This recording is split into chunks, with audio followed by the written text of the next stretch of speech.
ও তুমি আসছো আমার? হ্যাঁ, কি রান্না করতেছো বলো? তুমিই তো রান্না করতেছো। তো আজকে রান্না করতেছে কিন্তু ব্যাপারের তরকারি। লাউ কাটছি, এই রান্নাটা কিন্তু আমি আম্মার কাছ থেকে এই শিখছি। আলু, এই যে আমার গাছের কাঁচা মাছ তুলে নিয়ে আসছি। আজকের রান্নাটা আমাদের একটু ব্যতিক্রম ভাবে রান্না করতেছি। আর বৃষ্টি হচ্ছে কিন্তু রান্না কিন্তু আমিই করতেছি। তুমি করতেছো, আমি জাস্ট তোমাকে একটু হেল্প করতেছি আর কি। তো আজকে রান্না হবে ব্যাপারের তরকারি। এটা হচ্ছে গরুর মাংস। নামই হচ্ছে ব্যাপার, ব্যাপার। তরকারির নাম। আমি রান্না করতেছি। আমি কিন্তু এখান থেকে এই রান্নাটা শিখছি জানো আম্মার কাছ থেকে। আমাদের নানির বাড়ি এই তোমার নানির বাড়ি কোথায় বলো? দুবিল জমিদার বাড়ি, কাটার মহল আমার বাড়ি। নানা শ্বশুরের বাড়ি। হ্যাঁ, যেভাবে আমরা গরু মাংস রান্না করি ওইভাবে গরু মাংসটা আগে রান্না করতে হয়। আর আলু সেদ্ধ করে নিতে হয়। আর হচ্ছে যে লাউ কেটে দিছে ওইভাবে। তো রান্না করতেছে, তুমি এর মধ্যে আসছো। আসলে এই রান্নাটা কিন্তু আমি এইখান থেকে শিখছি।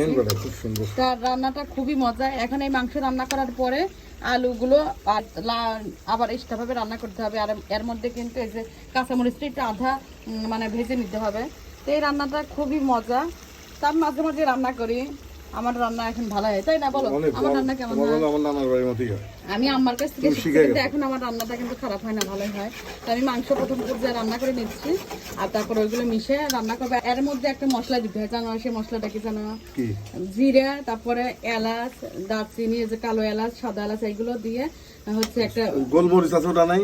হ্যাঁ, ওগুলো দিয়ে একটা ভাইজে নিয়ে গুঁড়ো করতে হয়। কিন্তু দিতে হবে। হ্যাঁ, গুঁড়ো করে নিয়ে সেইটা হচ্ছে এর মধ্যে নামানোর আগে দিতে হয়।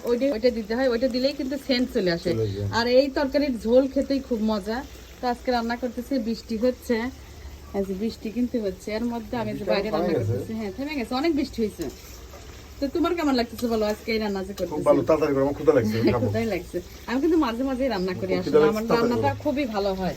তো এখন যে মাংসটা প্রায় হয়ে গেছে, কিন্তু এটা হচ্ছে নামায় রাখবো। তারপরে আমি কিন্তু এই লাউ আর আলু দিয়ে একটু কষা নিয়ে তারপর মাংস একসাথে দিয়ে দেবো। আমি এইভাবে রান্না করি, এটাই মানে ঠিক হয় নাকি? না এইভাবে রান্না করি?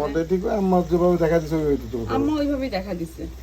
প্রথম মাংসটা রান্না করে দিবে, তারপরে এই আলু আর এটা দিয়ে এর মধ্যে হালকা মশলা দেবো, আর ওইটাতে একটু বেশি মশলা দিয়ে দেবো গরু মাংসের মধ্যে দিয়ে, তারপর দুইটা মিক্সড করে তারপরে ওই মশলাটা দিতে হবে, যে মশলাটা আমি সিক্রেট বানাই। আচ্ছা, ওই মশলাটা দিলেই তরকারির স্বাদ চলে আসবে। তো আচ্ছা ঠিক আছে, যাও আমি রান্না কমপ্লিট করে কিন্তু আপনাদের সঙ্গে শেয়ার করবো এবং রেসিপি কিন্তু শেয়ার করব। তো এখন যে মাংস হয়ে গেছে নামাই ফেলবো, তারপর ওইগুলো রান্না করে নেবো। একটু সময় লাগলেও কিন্তু খেতে খুব মজা। আর বাসায় লোকজন বেশি হলে, অনুষ্ঠান হয়, তখন কিন্তু এই খাবারটা খেতে খুবই মজা। কারণ লোকজন বেশি থাকলে তরকারি বেশি হয়, অনেক তরকারি হয়। অল্প মাংস থাকলেও না তরকারিটা অনেক হয়ে যায়। আচ্ছা ঠিক আছে, তাহলে রান্নাটা কমপ্লিট করি। এই যে আবহাওয়াটা কিন্তু খুব সুন্দর, বৃষ্টি হয়ে গেছে তো ঠান্ডা ঠান্ডা ভাব, আর গরম ভাতের সাথে খেতে কিন্তু খুবই মজা। তো সবাই অপেক্ষা করেন, আমি পুরো রেসিপি শেয়ার করবো আমার পরিবারকে, যে সবাই দেখবেন। তো সবাই ভালো থাকবেন, আল্লাহ হাফেজ।